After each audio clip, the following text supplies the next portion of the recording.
ざわざわっつって。没るか発売できるかの差ですからね。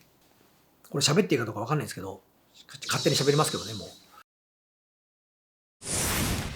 OK! 皆さん、こんにちは。日本を元気にする YouTuber 小本氏です。今日はね、カプコンがガンダム、機動戦士ガンダムの連邦 VS ジオンっていうものを作ってましたっていうことを、ちょっと前の動画でも言ったと思うんですけど、その話にまつわるお話を少ししてみたいと思います。これ、バンダイさんから版権をお借りしてですね、バンダイさんが版権をお借りしてるんですけど、そこからまた借りをして作らせていただきましたっていうことになるんですけど、これね、結構大変だったんです。まず、マリーガルっていうところに、加山さんって方がおられました。その方とお話をしたときに、富野さん、ガンダムの作者ですね。富野さんとお会いすることができて、その時にガンダムの版権でお前ら作ったらどうやみたいな話を加山さんからいただきました。で、僕らは、いいんですかちょっともう大丈夫。富野さん来られてるから。で、お話をして、お食事もして、みたいなんで、版権ものとして作らせていただいたんですね。で、開発が進んで、ほぼ完成ですねっていう状況の中で、バンダイさんにお話に行ったんですよ。今回こうやってやらせてもらいますって。どういうことやと。そんな権利はないはずだと。断られてですね。マジかと。そんなことはおかしいですと。加山さんと富野さんと話してますよみたいな話をさせていただいたんですけど、当時、宇野沢さんだったかな。当時偉い人、宇野沢さんに、お話を持っていきました。で、その時に、とてもじゃないかそんなことできないという話になったので、もう一回商品化するタイトル、アーケード版ですよ、を持っていきました。見ていただいたんですよ。これ喋っていいかどうかわかんないんですけど、勝手に喋りますけどね、もうね、バンダイさんの言い分は、全部版権はバンダイが持ってんだと。そりゃそうですよねと。それになるまで俺たちはすごいテレビ CM って育てるの大変なんだと。ひょいっと借りていくのはおかしいだろうと。そうですねと。富野さんであると富野さんに版権を誰々にあげるという権利はないんだよと。加山さんもそれを知らなかったんじゃないのかと。なるほどと。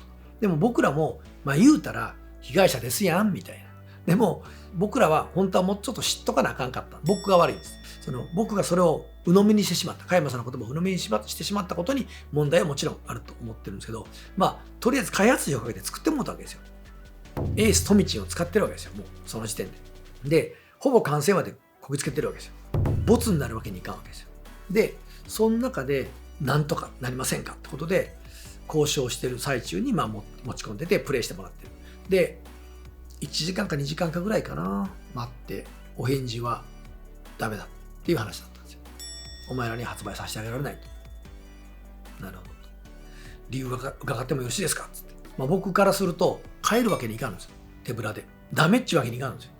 で、理由だけでも教えてくださいって話になっていくと、一つがガンダムっていうのは売りのタイミングも決まってんだと。予定に組み込まれてるんだよっていうんですよ。で、その中に勝手にお前らのを売ることはできないと。でも僕らは発売元もいいですよぐらいの勢いでね、いいですよと。別に構わないですよぐらいの感じなんですよ。僕らからすると。没るか発売できるかの差ですからね。カプコンが売るならずらしてもいいし、バンダイから発売するならバンダイさんのスケジュールに合わせてもいいし、みたいなぐらいの僕らはいけるんで、そこのところはなんとかなるんじゃなかろうかと思ってた。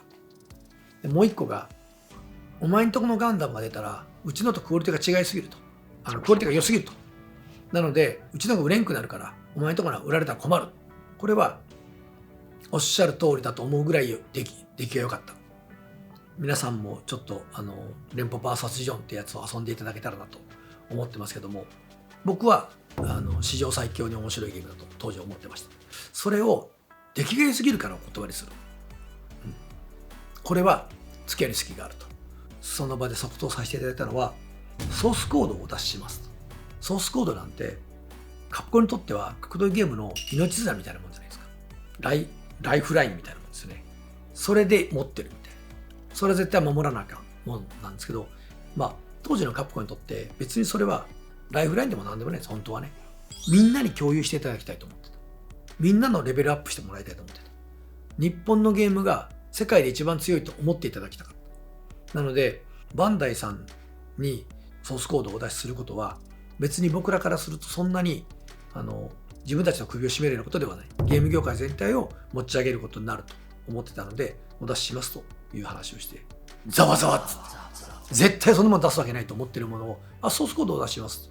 で、その後、皆さんが作るやつのクオリティを上げたらいいじゃないですか。ザバザバザバ。